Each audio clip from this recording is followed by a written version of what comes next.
Hey guys, welcome back to the channel. If you're a man in your 30s or 40s, working hard every day, trying to do right by your family and yourself, but constantly hearing that you're the problem, toxic, privileged, somehow broken just for being a man, this message is for you. I'm speaking as a woman who sees what's happening, and I'm tired of watching good men get torn down. Today, we're talking straight.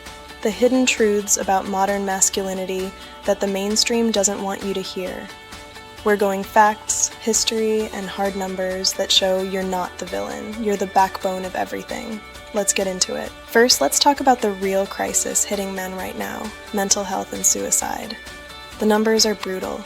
In the United States, men die by suicide at nearly 4 times the rate of women, around 23 men per 100,000 compared to just 6 for women. That means men make up almost 80% of all suicides.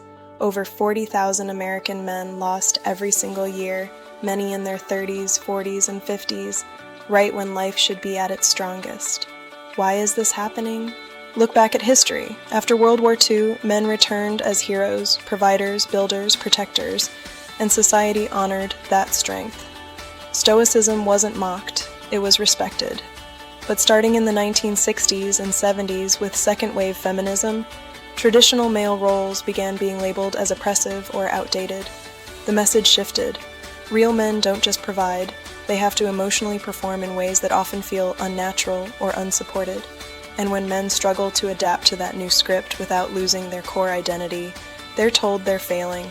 No wonder suicide rates climb highest among men over 75, but also spike in midlife. If you're feeling invisible or worn down, it's not because you're weak, it's because the world stopped valuing what you naturally bring.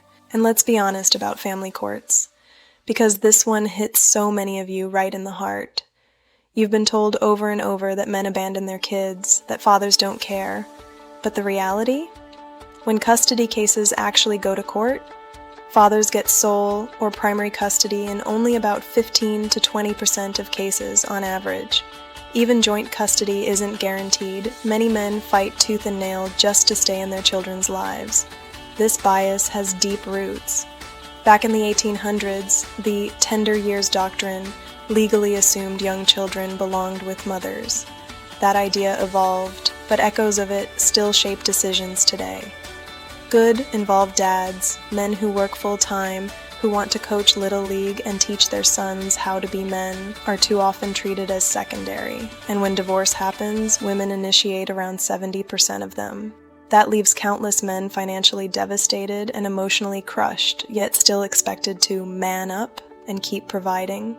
This isn't about blaming women, it's about fairness. Strong families need strong fathers, and history proves that when dads are respected and involved, kids thrive. Now let's talk about something a lot of you think about, but rarely say out loud: modern dating and relationships.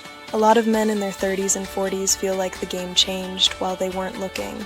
And you're right. Studies from dating apps show something shocking. Women tend to rate about 80% of men as below average in attractiveness. That creates a brutal imbalance where a small percentage of men get the majority of attention. This isn't new. It's tied to something called hypergamy, an evolutionary pattern where women historically sought partners who could provide security and status. But combine that with today's cultural shifts: women achieving more independence, delaying marriage longer, and having higher standards than ever. Marriage rates have dropped over 60% since 1970. Many great men, loyal, hardworking, decent guys, are left wondering why they're overlooked. And when relationships end, men often lose the most in divorce.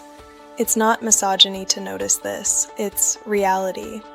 You deserve partners who value commitment, family, and traditional roles just as much as you do. And finally, let's look at what's happening to boys and young men before they even reach your age. Boys are falling behind early and staying behind. They repeat grades far more often than girls, get diagnosed with behavioral issues at higher rates, and by college age, women now make up nearly 60% of undergraduates. Schools today reward sitting still, verbal expression, and compliance, skills where girls often have an early advantage. But boys learn differently. They thrive with movement, competition, and hands-on challenges. In the past, societies had apprenticeships, trades, and rites of passage that turned boys into capable men. Now we're funneling everyone into the same academic pipeline, and when boys struggle, they're labeled problems instead of being guided toward paths where they excel, like trades, entrepreneurship, or skilled labor, fields still dominated by men. The result? Higher dropout rates, more aimlessness, and a growing sense that the system wasn't built for them. Men, listen to me. You are not the problem. You are not toxic for wanting to protect, provide, and lead. History shows that healthy societies honor masculine strength alongside feminine nurturing. The numbers prove that when men are pushed out or devalued, everyone suffers, kids, families, communities. So stand tall, build your body, your skills, your circle of brothers. Don't apologize for being a man. The world needs you strong now, more than ever. If this resonated, drop a comment below, share your story. Like, subscribe, and keep fighting the good fight. You've got this.